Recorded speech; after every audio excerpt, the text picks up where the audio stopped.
introducing you to this newer show that we put together called The Enlightened Passenger. The idea behind the show is simply asking guests what they would tell a stranger on a plane if they were sitting next to them and the stranger asked them for advice. The scenery is passing very fast, but the seer is constant. The one who's seeing is the same. Let me appreciate you for asking a question that I haven't been asked after 2,500 or so interviews over the years. You have to drop the ego, which is everyone's greatest obstacle. In 2008, Grant and I had been married for 4 years. I was pregnant with my first child. The economy was collapsing, and we were on the verge of losing everything financially.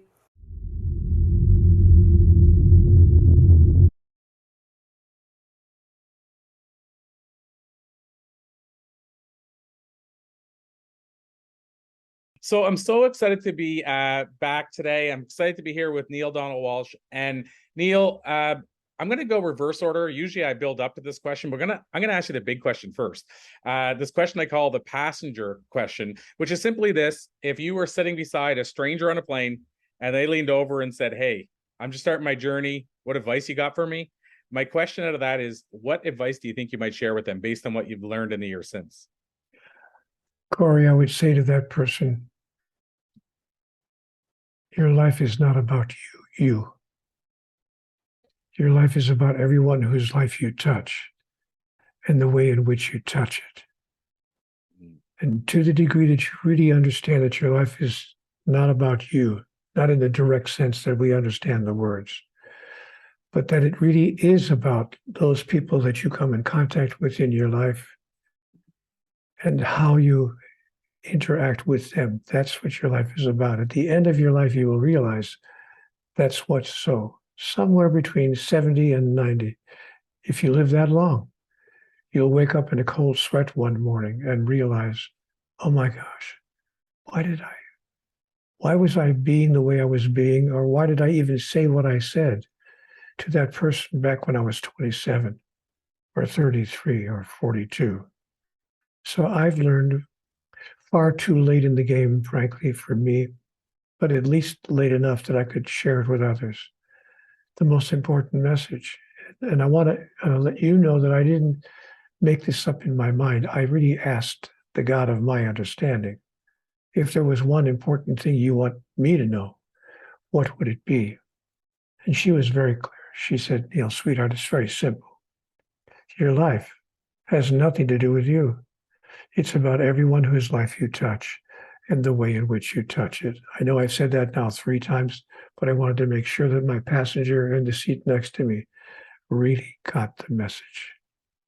Wow. So since you brought up that was a conversation that you had, I'm curious, because this was what came up, is somebody asked me to ask, do you still have conversations with God? Or was that a one-off, or do you have regular conversations with God? Or all of us are having conversations with God all the time. I was told in, I think, the first 10 pages of over 3,000 pages of dialogue. But in the first 10 pages, I was told, God said to me, hey, Neale, I talk to everybody all the time. The question is not to whom am I talking? The question is who's listening. So the answer to this person's question is yes, I continue to have interactions with the divine, even as we are all having those interactions. We simply may be calling them something else. Women's intuition, a stroke of genius, an epiphany, a sudden inspiration, whatever words we can get away with to stop ourselves from calling it what they actually are, conversations with God. Wow. So I'm curious, your book has changed a lot of lives. Do you have a book that you have read that has changed your life, that, you always say to people, you got to check out this book, or was just a game changer in your life? I have way too many to name one. So I'm going to resist the temptation to do that, because there are probably 8 or 10 books that fall into that category of books that really impacted me deeply. So I would advise people to just move into whatever feels good to them. If you're in a bookstore or if you've heard about something from someone else, pick it up. You'll know, by the way, just pick up the book that you've heard about or that you've read about. You will know before you get to page 10, whether it's something that your soul is choosing for you to read. Wow.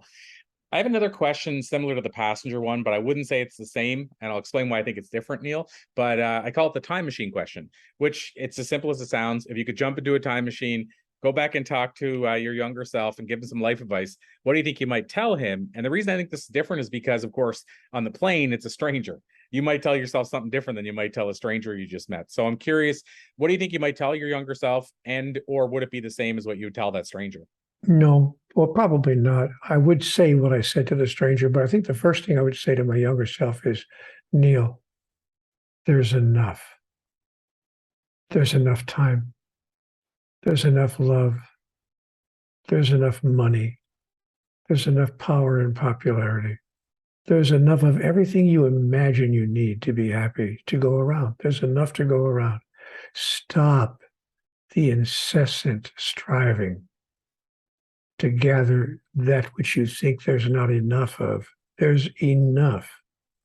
And the fastest way, sweetheart, for you to actually experience that there's enough is to give away what you have of what you think there's not enough.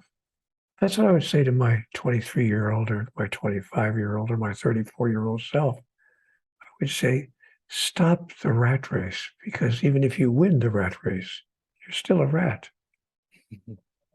So cut it out. Look for what's really important in life. And for heaven's sake, understand why people behave the way they do. Understanding replaces forgiveness in the mind of the master.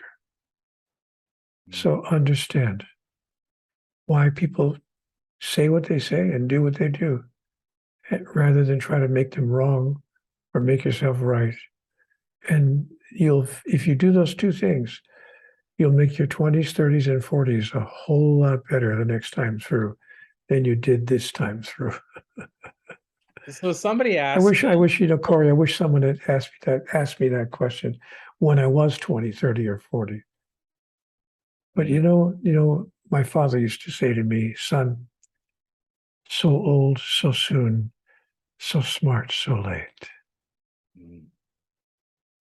That's beautiful, because it's so true. It certainly has been true for me.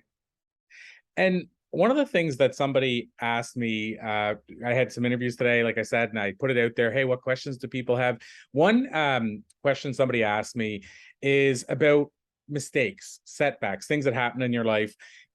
What they asked essentially was, can you ask what was a setback the person had and what did they learn from it? Or did it, change their life in a positive way, the fact that this happened? So do you have a setback that comes to mind, or, a challenge that you faced that ended up becoming a blessing? Well, of course, all those who know my life story are aware that I wound up living on the street for a year. I mean, I was a street person, not for a couple of bad weeks or a rough couple of months, but for a year of my life. So did I have a setback?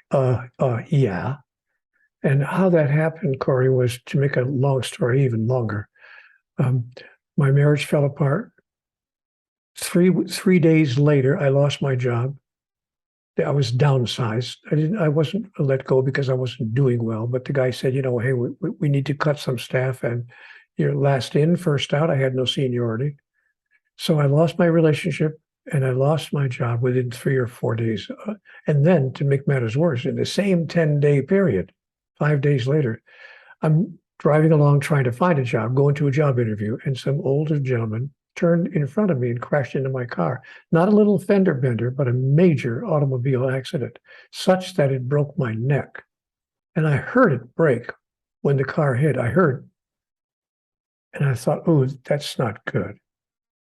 So I went, of course, they took me by ambulance to the hospital. And I remember the wording of the report that came back.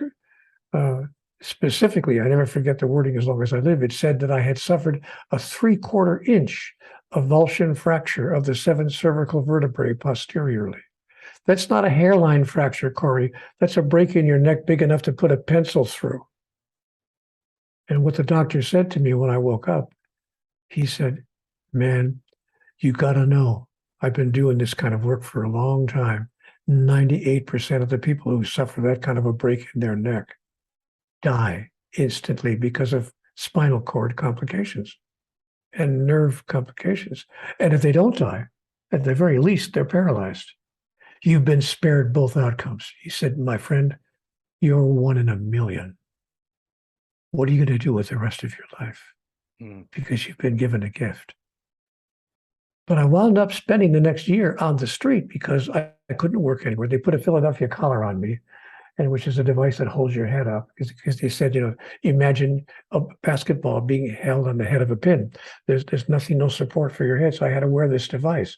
Now I'm trying to find a job, and nobody would hire me because they saw me walking in the door with this device on my neck. And one guy was finally honest with me. I had gone to about 20 interviews. This one guy said, Mr. Walsch, I got to just be straight with you.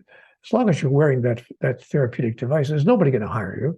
You make one wrong move, and we're paying your insurance bills, your hospital bills for the next 2 to 24 months. We can't do that. Nobody's going to hire you until you're full-bodied and obviously totally healthy. So I realized, and then I got evicted from my apartment. I couldn't pay the rent, and I had no income from any source. I had borrowed as much as I could borrow. I ran out of all my resources, and I wound up, in fact, living on the sidewalk, going from person to person, Corey, with my hand out. Now, you got to get that a person. I mean, I thought I had, some smarts, some talents, some abilities, some life skills. I wasn't a complete dodo bird, but I'm on the street now going, how is this possible? Wait a minute. Are you telling me that I'm going to be sleeping on the ground, sleeping on the sidewalk for the next, who knows how long? And it turned out to be a year before I could pull out of that. That's what started me on my, talk about, a turn in the road. That's what started me on my search for a higher meaning, because when I finally did get off the road, managed to get a little part-time job somewhere, had just enough income. I wasn't making a lot of money, but just enough to get an over-the-garage apartment in somebody's backyard and bring a couple of cans of food into the house. And that's when I sat down one morning at 4:30 in the morning. I woke up in a sweat and I wrote a very angry letter to God. Okay, if there is a God, what does it take to make life work? Somebody tell me, why does my life have to be such a continuing struggle, never-ending struggle? What have I done to deserve this kind of a life? I mean, what's going on? Tell me the rules. I remember writing down on the yellow legal pad, just tell me the rules. I'll play. I swear to God, I'll play. Just give me the rule book. And by the way, after you give me the rules, don't change them, because my experience had been that what I thought were the rules were changing every other week. So I'm trying to keep up with the game, and they're changing the rules on me. And that's when I started writing that very angry letter to God. And that's when I began hearing, if you please, answers in my mind that started making sense to me, made such sense that I thought, I'm going to keep track of this. And I wrote down what I was hearing in my mind, which brought up other questions, which gave me other answers, which brought up other questions. And before I knew it, I was involved in an on-paper dialogue with God. I didn't sit down to try to write a book. I never thought, Corey, that there'd be any person in the whole world would ever read these handwritten notes of mine. But I was told in the dialogue, you will make of this one day a book, and it will be accessed by many people. And I can remember thinking as that was coming off the pen, oh, yeah, right, sure.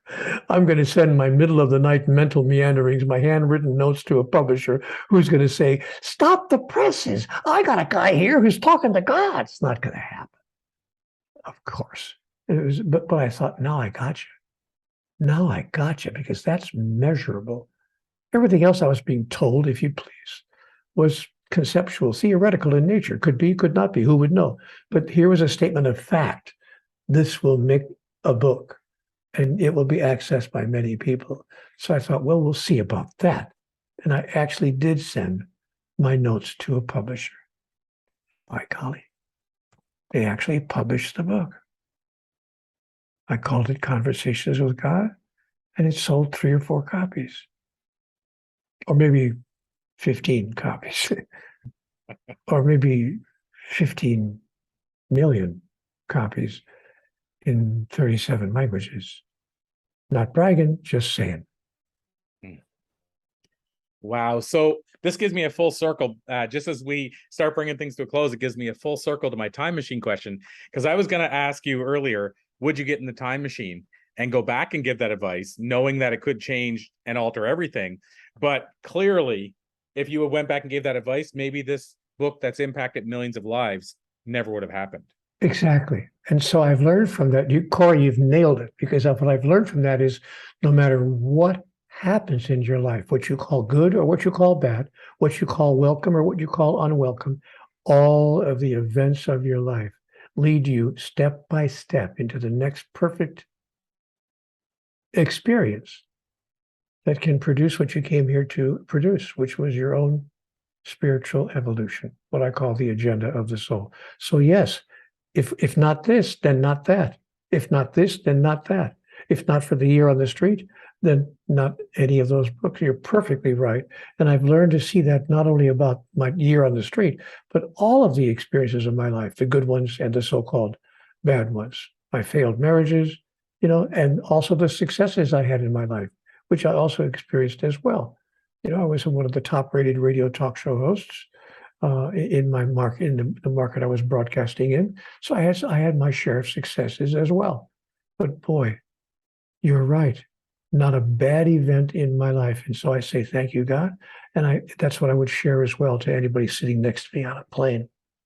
By the way, just out of curiosity, I mean, just to tell you, in the last a few minutes we have left, I actually did have a man sitting on the plane next to me one day, reading my book. He didn't know who I was.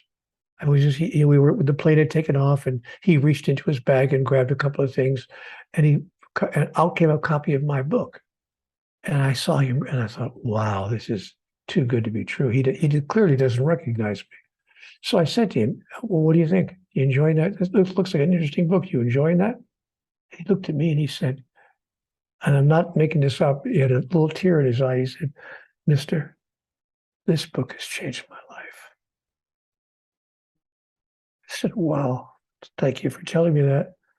He still didn't know who I was. I got up and went to the men's room, went to the little bathroom on the plane, and I stood there and I cried, looked in the mirror, crying. Thank you, God. Because it was a totally unsolicited statement of how the book affected this total, complete stranger. Now, I have to follow up and say, by the time the plane ride was done, did he know yet who you were, or was it I finally had to tell him. Not that I was wanting to make an impression on him, but I didn't want him to miss the moment either, the opportunity. So I sat down next to him after I came out of the men's room and wiped out my eyes a little bit, and I said, I got to tell you something. I wrote that book. He looked at me and said, no way. I said, no, honestly, I don't know how I could prove it to you, but I could probably quote it chapter and verse. I'm Neale, and I wrote that book. And he was just shaking. He said, oh my God, I can't believe it. Because he was a Jewish man. And what he read was all about how to even forgive Hitler for what Hitler did. And he said that changed my whole life, because I'd gone through my life with such anger at the human, that any human being could do such a thing. And he said, this erased the anger from my soul and gave me a new lease on life. So we shook hands. We gave each other a man hug when we got off the airplane. He said, man, this is no coincidence that I would be sitting next to you. Come on the airplane. And so it was a grand moment for both of us. Wow. So Neale Donald Walsch, I mean, never enough time. I mean, I wish I had twice as much time. So with your permission, I'll call it a to be continued, and just say that this has been an absolute pleasure. Of course, I want to ask, and I'm sure people can Google and find it anyway, but if people want to connect with you further or find out more about your work, is there a certain place you would send them? Sure. CWG-Connect.com. That's the way to stay connected with Conversations with God and myself, CWG-Connect.com. also come back to this webcast of Corey's, because I'm here every week. He's going to have me on every week for the next year. I should take you up on that. I would take you up on that, but I know what your schedule is probably like. But like I said, I will call it a to be continued, and hopefully we can continue this conversation because it's been an absolute pleasure. Thank you, my friend. Blessings. Thank you, Neale. Well, there you have it. Neale Donald Walsch visits the enlightened passenger. How did you love that interview? I mean, I hope you loved it as much as I did. I hope you enjoyed it as much as I did. So Neale, in the interview, talked about something I wanted to mention really quickly. He mentioned this idea that one of the most important lessons that he learned is our lives are not really about us. They're about the other people that we impact and the other lives that we touch along the way. And I love this because it took me probably half my life to even come close to realizing this and to start making it about other people other than myself. Now, I like to believe I wasn't super selfish in the way I did things, but at the same time, I certainly thought me first in terms of, oh, I should do this for me. I should do that for me. And it took me, again, a long time to realize maybe I should do this for somebody else. Maybe I should do this to impact somebody else's life and to put forth goodwill into the world and to put forth good energy and to make the world a better place than I actually found it by impacting other people's lives in a positive way. So again, this was a game changer for me to actually learn this. There's a quote that really speaks to this to me in terms of how people resonate whenever you make it about them versus trying to make it about yourself. And again, the making it about them could be impact. It could be just trying to learn about them. It could be just trying to understand them. But Dale Carnegie has this great quote that says you can make more friends in 2 months by trying to generally learn about them than you can in 2 years by trying to get them to learn about you.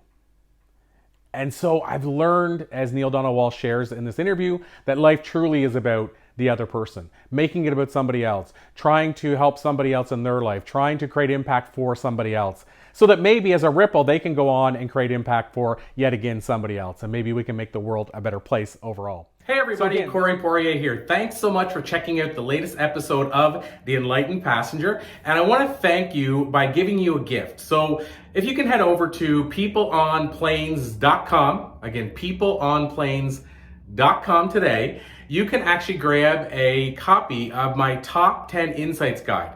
Now, when I say my top 10 insights guide, these are the top 10 insights that I've gathered during interviews with some of the world's top thought leaders. So in that insights guide, you're going to find insight by the legendary Les Brown, by Lisa Nichols, by the late Bob Proctor. I believe Jack Canfield's in there as well. And these are, again, the insights that it took me thousands of hours and thousands of interviews to gather. And I put them all together in a top 10 insights guide that I want to gift to you. So if you go over to peopleonplanes.com, and you can grab your free copy. If you scroll down, you'll see where it says grab your top 10 insights guide. And of course, on the website, you'll also find other things like the latest episodes of the podcast itself. So thank you so much for joining us on The Enlightened Passenger. I'm Corey Poirier. Until next time.